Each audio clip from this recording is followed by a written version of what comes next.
Opinions and stories around the game we love, told by your favorite storytellers. Stay up to date with all things cricket. Subscribe to CricBuzz's YouTube channel and press that bell icon now. It's the 2017 World Cup final rematch. Yes, it's India taking on England. And for all the Indian fans, I know you're still hurting from that final. Well, here's your chance. Simply because England, the defending champions, still haven't got off the mark yet. They haven't won a match in this World Cup. 3 narrow losses. Both teams will meet at Mount Maunganui, a ground that certainly has yielded a lot of runs, but also has given some assistance to the spinners. It's time to preview India taking on England here on CricBuzz.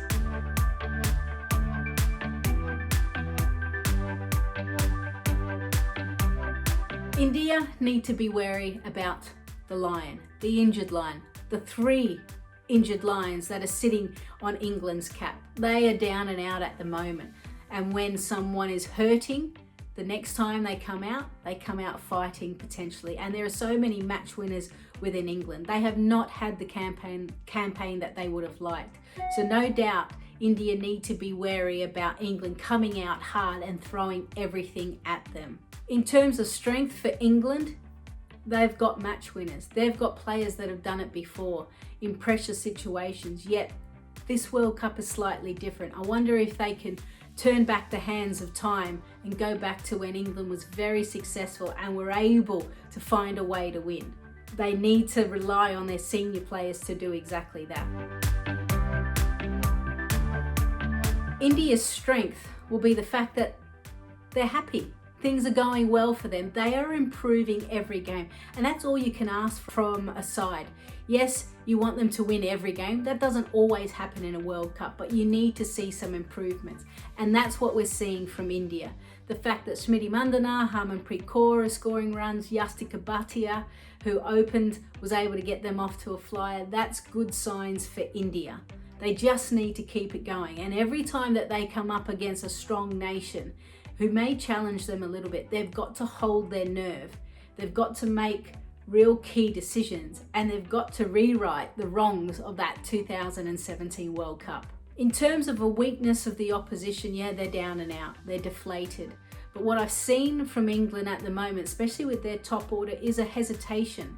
Heather Knight, some of her dismissals, she wants to stay in there. They all want to contribute, but they're not quite sure. They don't want to give their wicket away. And what that means is false shots, poor foot movement, head not in the right position, and half chances. So they need to capitalise. India need to capitalise on those opportunities when they come their way.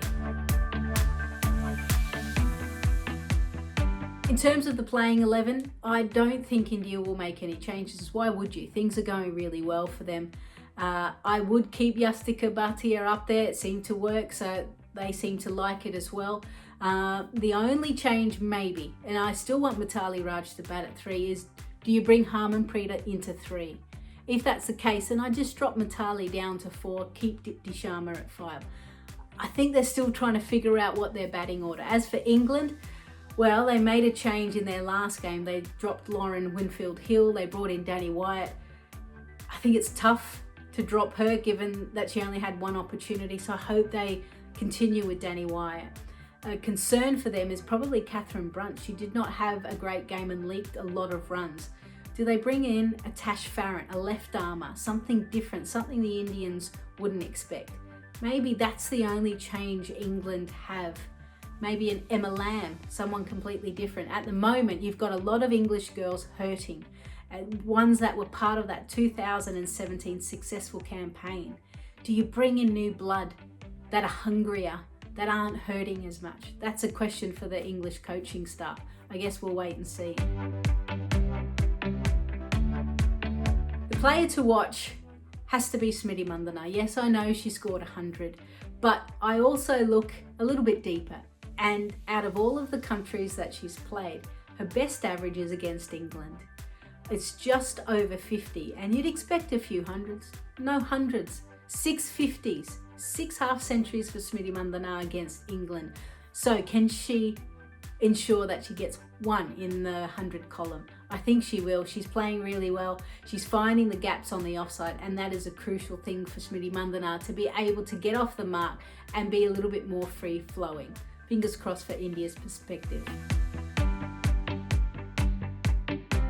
Tip of the day really for India, I think you win the toss and you bat first, you get runs on the board and you ask England to chase.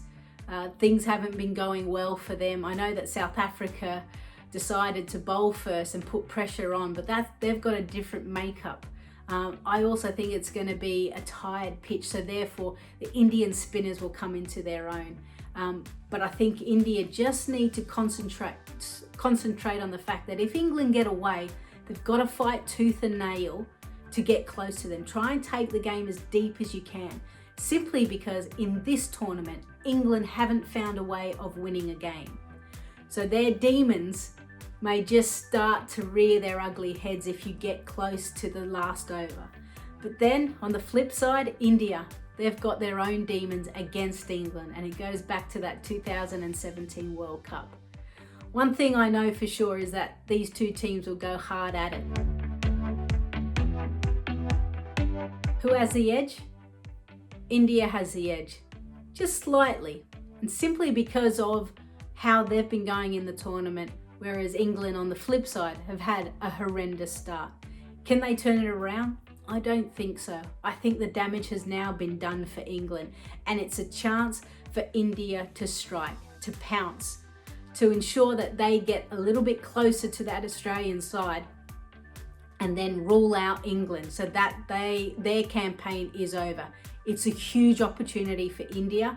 It's a massive game for England.